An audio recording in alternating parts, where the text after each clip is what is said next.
There's a time for mercy and a time for menace, a time for the open hand and a time for the iron fist, and a wise man must know the difference. But today, society doesn't want wise men. It wants tame ones. It doesn't praise strength anymore. It mocks it. It doesn't teach young men to rule their spirits, to guard their homes, or to conquer chaos. It teaches them to sit still, stay quiet, apologize for being masculine, and smile while being disrespected. This world exalts soft men, not because they are good, but because they are easily controlled. The weak man doesn't challenge evil, he complies. He makes no demands. He won't protect, he won't fight, and he won't lead. That's why the world rewards him. But make no mistake, that man is not safe. Not for his wife, not for his children, not for his people. He's just quiet while the fire burns.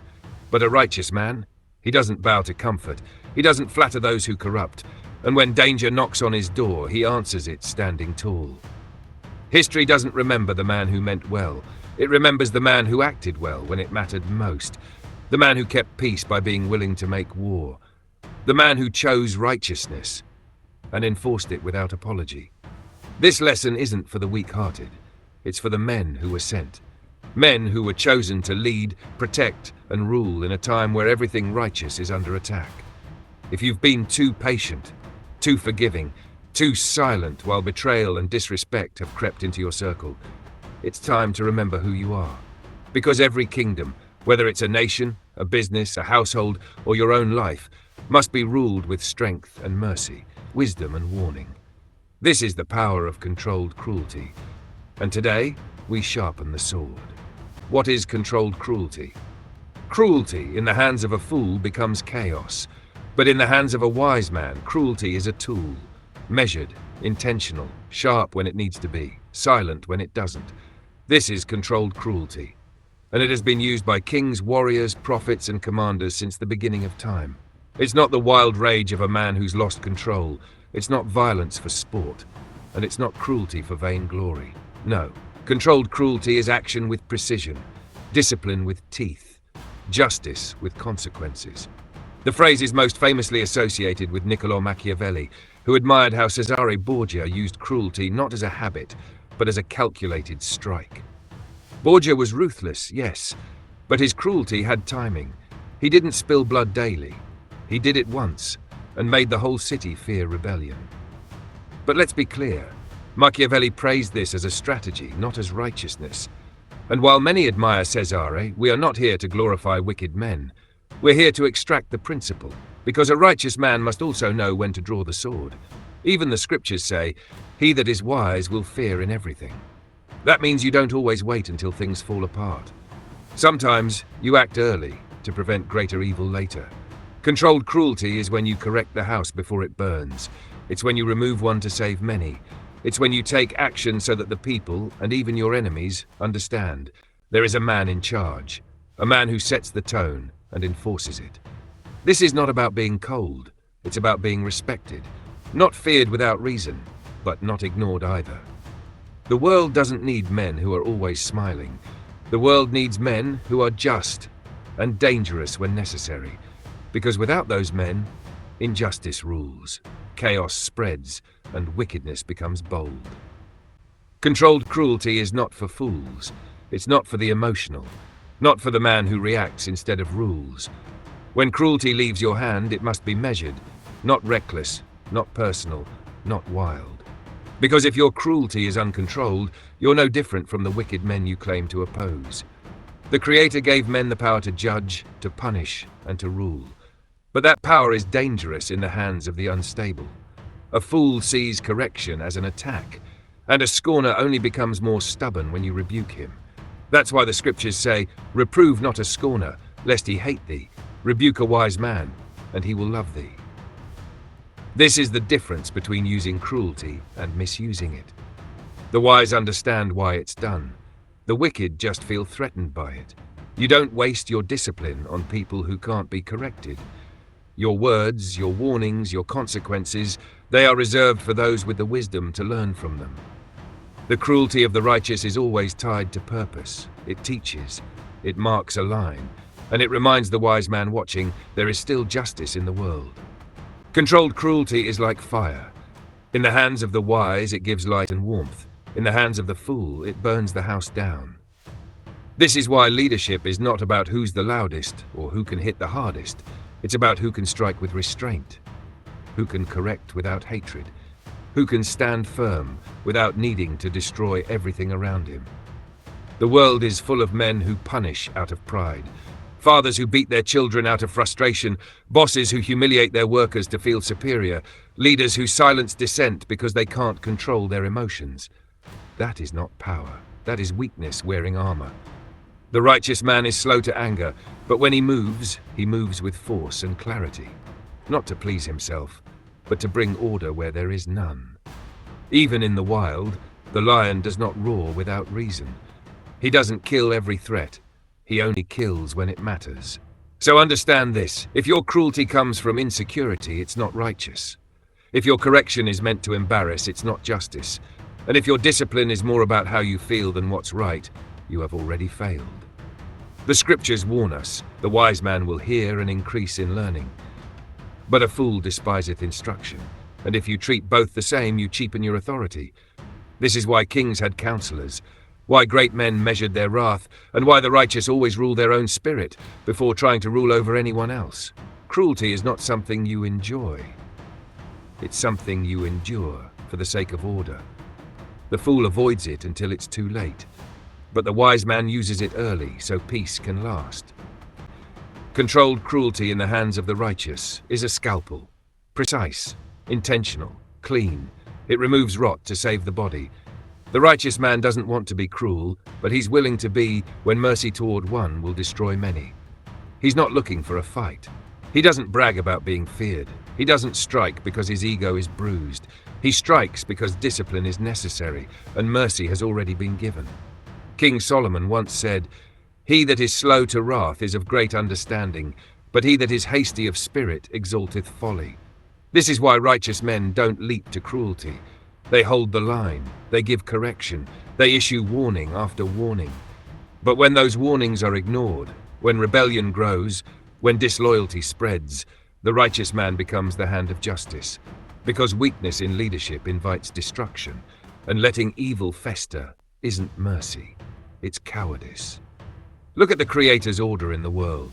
The sun doesn't fail to rise, the sea doesn't cross its boundary, and when men cross lines they shouldn't, there are consequences. Likewise, the righteous man governs his world with structure. He gives his children boundaries. He draws lines in relationships. He disciplines himself before he disciplines others. And when the time comes for cruelty, it is never out of hatred. It's out of love, for order, for peace, for the greater good. History respects these men, not the ones who killed without thought, but the ones who restrained themselves until it truly mattered. Moses didn't want to destroy, but when the people rebelled, he made them drink the golden calf. Not to be petty, but to teach that rebellion against righteousness has a cost. Men like these didn't wield cruelty as a toy. They wielded it as a last resort, and they made sure it never had to be used twice. That's the mark of a righteous man. He doesn't need to be feared, but when he is, it's for the right reasons. Let's be clear. The power of controlled cruelty is not just about punishing others. It's about disciplining yourself first. A man who can't control his appetite, his anger, his mouth, his eyes, his time, has no business trying to control others. The righteous man conquers himself before he corrects others, and that conquest hurts. It's a cruelty you turn inward first. Fasting is a form of cruelty to the flesh so your spirit can rise. Holding your tongue when your pride is wounded, that's warfare. Refusing to entertain betrayal when your heart wants comfort, that's discipline. Sirach says, "He that hath no rule over his own life is like a city broken down and without walls." If you are quick to punish others but can't punish your own flesh, your cruelty is not righteous, it's hypocritical. And make no mistake, people are watching. Your woman is watching, your enemies are watching, your children are watching. They're studying when you apply mercy and when you bring judgment. If your hand is always heavy on the weak but soft on the strong, you're not righteous. You're just afraid of real conflict. But when a man governs by principle, not emotion, he gains respect. Even his enemies fear him cleanly. That's why the righteous man doesn't yell often. He doesn't make wild threats, he doesn't throw tantrums, because when he speaks, things move, and when he acts, it's swift, clean, and undeniable. In war, the enemy fears the general who doesn't scream, but calmly gives the order that changes the battlefield. That's the power of restraint. That's the power of deliberate cruelty. Even animals understand this. A lion doesn't roar at every bird, but when it's time to devour, he doesn't ask twice. If you want to be respected, feared, or followed, don't chase it. Don't perform strength. Become the kind of man who doesn't need to prove it often, because when you act, it leaves no confusion. The world today celebrates softness, not mercy, but spinelessness. It lifts up men who apologize for having standards, men who negotiate with betrayal, men who mistake tolerance for wisdom. But righteousness demands clarity, and sometimes the only way to bring clarity is by letting a man feel the full weight of your correction. Controlled cruelty isn't about vengeance, it's about upholding justice. It's about protecting the good by removing the cancer. That's why the world needs righteous men, because where the righteous are silent, tyrants rise, wolves circle, disorder multiplies. So become the kind of man who speaks with purpose, corrects with wisdom, strikes only when it's time, and never twice. That is controlled cruelty in the hands of the righteous. Identifying the disloyal and never betraying the loyal. This is where many so-called strong men fail. They're quick to punish enemies, but blind to the traitors at their table. They reward the charming snake and mistreat the man who's always had their back. That kind of leadership doesn't last. Because when you betray the loyal, you teach every good man around you that loyalty means nothing. You cut the legs out from under your own kingdom. Controlled cruelty is not just about how you punish, but who you punish, and who you protect. Let's say this plain. A righteous man does not betray the men who bled with him. He does not humiliate the brother who covered his blind spots. He does not cut down the woman who stood with him when he had nothing. A man who betrays loyalty in peacetime will panic in war. He will fold under pressure, and no man will trust his leadership again. So before you swing the sword, ask yourself, did this man fail me, or did I fail to understand him? Is this rebellion, or is this a warning I should have heard sooner? Because not every harsh truth is treason. Sometimes loyalty speaks boldly. Sometimes the man who tells you what you don't want to hear is the only one still trying to protect you. The book The Prince praises Cesare Borgia for killing the enforcer he hired to do his dirty work, Ramiro de Orco. Borgia wanted to clean up his image, so he removed the man who had executed his cruelty. He gained control, but lost his soul. That's not righteous. That's politics without honor. And that's exactly the kind of leader the world already has too many of. Righteous leadership moves differently. It tests loyalty before rewarding it. It discerns character before delegating power. It protects the loyal even when it's inconvenient, and it exposes betrayal before it spreads like poison. The problem is, many men are too emotional to see clearly. They trust flattery. They fall for beauty. They reward people based on how they make them feel, not based on truth, action, and consistency. But feelings fade, and the wrong person in the right position can destroy everything you've built. So train your eyes. Test your circle. Study behavior over time. See who shows up when there's nothing in it for them. Because once you identify the loyal, you protect them like your right hand. And once you identify betrayal, you deal with it swiftly. Not out of emotion, but because righteousness demands order. Sometimes that means cutting off a friend you've known for years. Sometimes it means removing family from your inner circle. Not because you're cruel, but because you know what's at stake. The world is watching how you treat those close to you. They're waiting to see if you'll sell out the righteous for applause, for money, for comfort, for peace. Controlled cruelty says, if you're loyal, I'll bleed for you. But if you betray me, I'll make an example of you. That clarity is how you build a kingdom that lasts. A real man doesn't want to destroy. He's not looking for reasons to crush, punish, or dominate. A righteous man leans toward mercy. He restrains his power not because he's weak, but because he understands the cost of unleashing it. The scriptures say, he that is merciful shall obtain mercy. That's a law. a principle of the universe. The measure you use will be measured back to you. Mercy builds trust, it draws people in, it tells the world this man is just, not just powerful. And that matters, because even wolves need a pack, even lions need allies. A man who never shows mercy ends up alone, paranoid and hated. Like Stalin, like Nero, like any tyrant who ruled through fear until fear turned on them. But mercy with no edge, that turns kings into victims. Here's the balance. Mercy should be your instinct, cruelty should be your tool. Both are necessary, but mercy is higher. Controlled cruelty says I can break you, but I'd rather rebuild you. I could crush you, but I'm giving you a chance to rise. And when that chance is wasted, then the sword comes. See, your mercy must be righteous, not reckless. Mercy without discernment is dangerous. It allows snakes to stay in the garden and fools to stay in your war room. Righteous men forgive, but they don't forget patterns. They offer grace, but they keep their eyes open. They're slow to cut off, but faster to correct. Because the goal is not punishment. The goal is order, honor, peace under discipline. A strong man must be feared to be respected, but he must also be trusted to be followed. Cruelty alone inspires obedience. Mercy mixed with strength inspires loyalty. Keep the sword sharp, but your hands steady. Let your people know they're safe under you, unless they choose otherwise. Controlled cruelty is not about being heartless. It's not about hurting people for fun or proving how powerful you are out of insecurity. It's about righteousness. About doing what must be done to keep order, protect the innocent, and correct the rebellious. But here's the deeper truth. Mercy is still greater than cruelty. A man of power should not desire to punish. He doesn't take pleasure in blood. He doesn't move through life looking for opportunities to crush. He's not a tyrant. He's a king. And a righteous king is slow to wrath. Mercy opens doors that cruelty never could. It heals what fear can't. It creates unity, not just control. And it wins loyalty from men who would otherwise obey you in silence, but never trust you in truth. This is what separates leaders from monsters. A tyrant rules by pain, but the righteous rule by justice, and justice is balanced. Justice weighs both mercy and severity. Even in judgment, a wise man looks for redemption. He asks, can this man be corrected? Can this woman be saved? Is there a better outcome than destruction? That's why true strength requires restraint. Ask yourself, do you correct someone because they broke the law or because they broke your pride?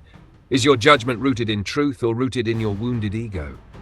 Because many men use cruelty to hide their fear. They attack because they feel weak inside.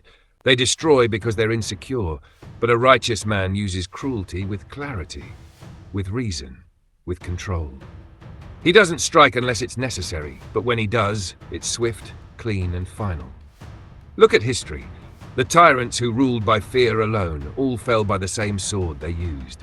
Stalin was surrounded by yes-men and betrayers. He couldn't trust anyone because he taught everyone to fear him. That's not strength, that's paranoia. Compare that with men who were feared and respected. They ruled with justice, quick to correct but slow to destroy. People could trust them, even their enemies respected them, because cruelty without mercy breeds rebellion. But mercy backed by strength, that brings stability. Still, don't be naive. Mercy is not always the answer. The Creator gives men space to repent, but when the warning is ignored, the judgment comes. Just like in the days of Noah. Mercy was preached for over 100 years, but once the door shut, it was too late. So your mercy must have limits.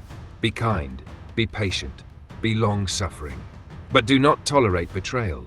Do not allow snakes to whisper in your ear or enemies to camp at your table. Give second chances, yes, but don't give third, fourth, and fifth chances to the same offender. You're not being merciful at that point, you're being soft. And softness invites sabotage.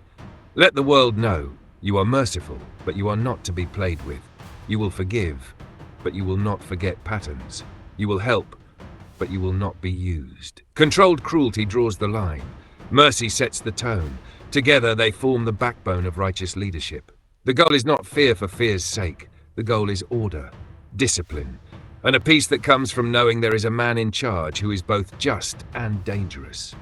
So lead like this. Let your people breathe easy under your leadership, but let them also know, if they cross the line, you won't hesitate to act. Because the man who shows mercy with no strength will be trampled, and the man who rules with cruelty and no mercy will be overthrown. But the man who has both, he becomes the cornerstone. One of the greatest failures a man can make is betraying the very people who stood by him when no one else would. And one of the greatest dangers a man can face is keeping disloyal people too close for too long. Let's be clear, your enemies can't really hurt you. Not if you're watchful, not if you're strong. But a traitor wounds you from within. They know your habits, they've heard your plans, they smile to your face and whisper against you in the dark. And if you don't learn to identify them early, they will undo everything you've built. Even the Messiah had Judas. Judas walked with him, ate with him, healed the sick in his name. But in the end, he sold him out for silver. If betrayal could happen to a man that righteous, don't think it can't happen to you. So here's the wisdom. Test the people around you. Watch how they speak when you're not around. Watch how they move when you're under pressure. Do they defend you in the shadows, or do they change with the wind? Sirach says, "A friend cannot be known in prosperity, and an enemy cannot be hidden in adversity." Pressure reveals loyalty. Prosperity reveals motives. When you rise, disloyal people will attach themselves to your success. They'll flatter you, pretend to serve you, but in their heart, they envy you. They wait for a moment of weakness, and when they see it, they strike. That's why controlled cruelty must be used, not just against open enemies, but against hidden snakes. Expose them, remove them, cut them off without regret.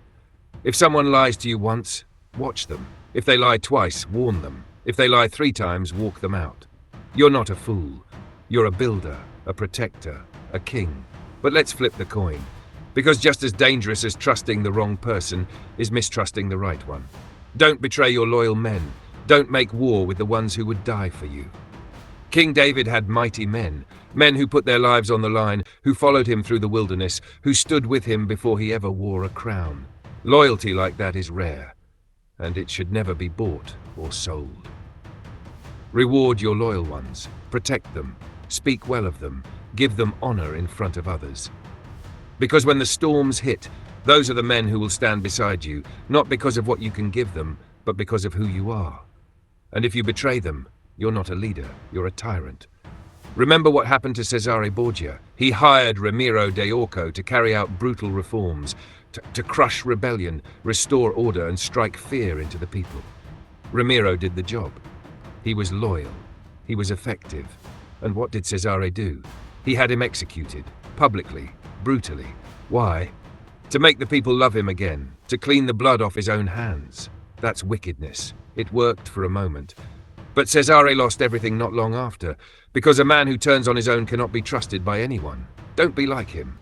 The world doesn't need more smooth-talking manipulators. It needs righteous men, men who stand by their word, men who reward loyalty and root out betrayal. So guard your circle. Make it tight. Make it tested. Make it loyal. And if someone proves unworthy, don't beg, don't explain, don't justify. Remove them.